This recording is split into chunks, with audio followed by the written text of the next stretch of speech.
ভাষা শহীদদের স্মরণে আমাদের আজকে আলোচনা সভা, যারা মাতৃভাষাকে রক্ষার্থে জীবন দিয়ে গেছে। ইতিহাস আমরা শুনেছি, অনেক স্বপ্ন নিয়ে এই বাঙালিরা তথা তৎকালীন পূর্ব পাকিস্তানের জনসাধারণ আমরা পাকিস্তান প্রতিষ্ঠার আন্দোলনে ঝাঁপিয়ে পড়েছিলাম। পাকিস্তান প্রতিষ্ঠিত হওয়ার পরে আমাদের স্বপ্ন ভঙ্গ হয়েছিল। কার্জন হলে কায়েদ আজম মোহাম্মদ আলী জিন্নাহ যখন বলেছিল Urdu shall be state language of Pakistan, তখন বাঙালি রামাল ছেলেরা ওই হাউজেই নো নো বলে চিৎকার করে গেছিল যে তা হতে পারে না।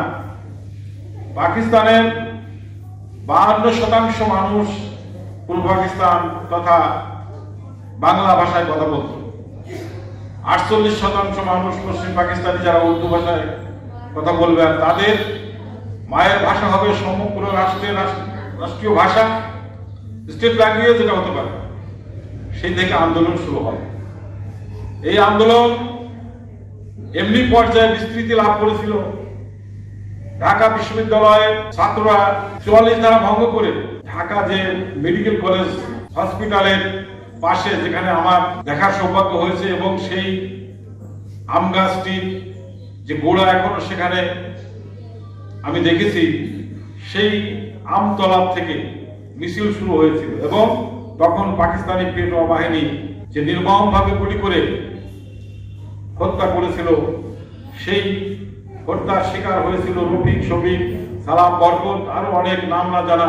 সেই শহীদদের স্মরণে উপজেলা পর্যায়ের আলোচনা সভা ব্যথিত হৃদয় নিয়ে বলতে হয় যে সাংস্কৃতিক চর্চা করার জন্য, পারফর্ম করার জন্য অনেকে আসছে, আর বিভিন্ন অফিসের কয়েকজন কর্মকর্তা ছাড়া আমরা যারা রাজনীতি করি, আমরা কিন্তু এখানে উপস্থিত। আমরা আমাদের বীরদেরকে সম্মান করতে জানি না।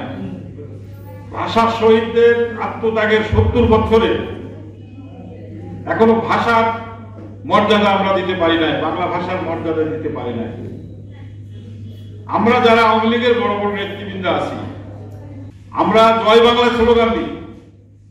অবশ্য একটা আশার কথা আপনারা শুনেছেন ইতিমধ্যে, জয় বাংলাটা জাতীয় স্লোগান হিসাবে মন্ত্রী পরিষদে অনুমোদিত হয়েছে।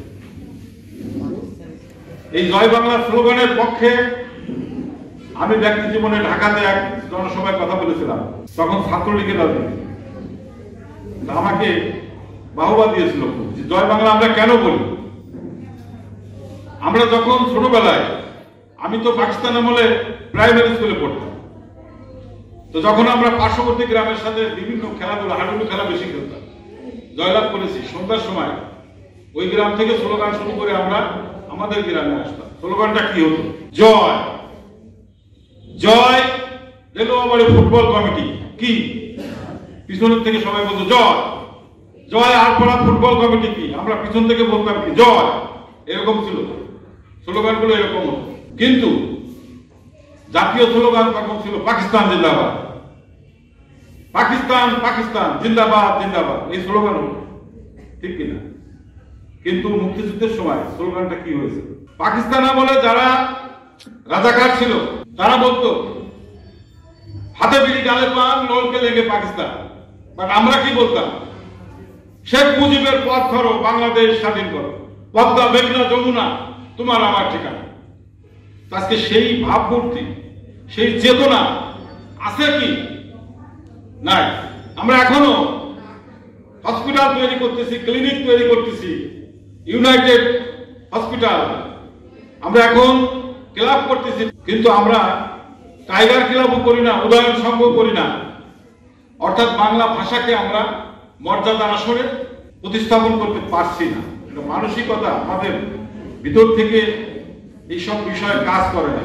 যাই হোক, আজকে মুক্তিযুদ্ধের 50 বছর, আজকে অফিস আদালতের দুর্নীতির কথা বলবো না। আমি পত্রপত্রিকায় দেখি যে একজন অফিসের পিয়ন কোটি কোটি টাকার মালিক, কোটি কোটি টাকার মালিক, অনেকে দুদকের কাছে ধরা পড়তেছে। আমরা স্বাধীনতার 50 বছর, ভাষা শহীদদের আত্মত্যাগের 70 বছরে বাংলায় আমরা কথা বলতে পারি না, আমরা বাংলা ভাষার মর্যাদা দিতে পারি না, আমরা অফিস আদালতের দুর্নীতি রোধ করতে পারি না, আমরা জননেত্রী শেখ হাসিনা ক্ষমতায় অধিষ্ঠিত হওয়ার পরে আমরা সেই অপশক্তির হোতা গোলাম আজম নিজামীকে ফাঁসি দিতে সক্ষম হয়েছে।